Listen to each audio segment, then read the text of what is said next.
श्याम के हाथों में एक छोटा जल गिर रहा था।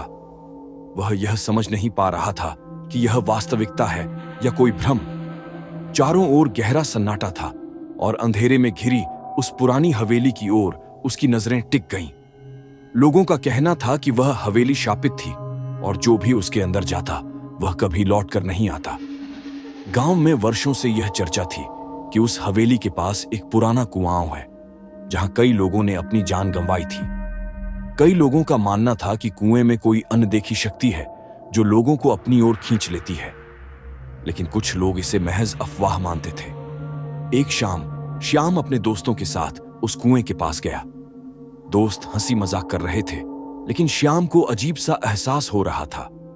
उसे ऐसा लगा जैसे कोई उसे देख रहा हो। अचानक एक ठंडी हवा चली और उसके दोस्तों ने डर के मारे दौड़ लगा दी। श्याम अकेला रह गया। कुएं से आती अजीब सी फुसफुसाहट ने उसका ध्यान आकर्षित किया। वह हिम्मत करके कुएं के पास गया और झांक कर नीचे देखा। अंधेरे के बावजूद उसे ऐसा महसूस हुआ जैसे कोई उसकी ओर देख रहा हो। अचानक किसी ने पीछे से उसका कंधा पकड़ लिया। श्याम घबराकर पीछे हटा, लेकिन वहां कोई नहीं था। डर के बावजूद उसने कुएं के अंदर झांकने की कोशिश की।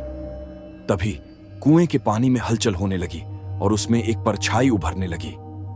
वह परछाई धीरे धीरे स्पष्ट होती गई और श्याम को महसूस हुआ कि वह किसी की आकृति है। उसका दिल तेजी से धड़कने लगा। तभी उसने एक दिल दहला देने वाली चीख सुनी। यह चीख इतनी भयानक थी कि उसके रोंगटे खड़े हो गए। उसने तुरंत भागने की कोशिश की, लेकिन उसके पैर जैसे जकड़ गए थे। तभी कुएं से एक कंकाल जैसी हाथ बाहर निकली और उसकी ओर बढ़ने लगी। श्याम पूरी ताकत लगाकर पीछे हटा और गिरते पड़ते वहां से भाग निकला। जब उसने गांव पहुंचकर सबको यह बात बताई तो किसी ने भी उसकी बात पर विश्वास नहीं किया। लेकिन अगले ही दिन गांव के कुछ लोगों ने देखा कि कुएं के पास किसी के पैरों के निशान थे जो अचानक गायब हो गए थे। आज भी अगर कोई उस कुएं के पास रात में जाता है तो उसे किसी के फुसफुसाने और चीखने की आवाजें सुनाई देती हैं।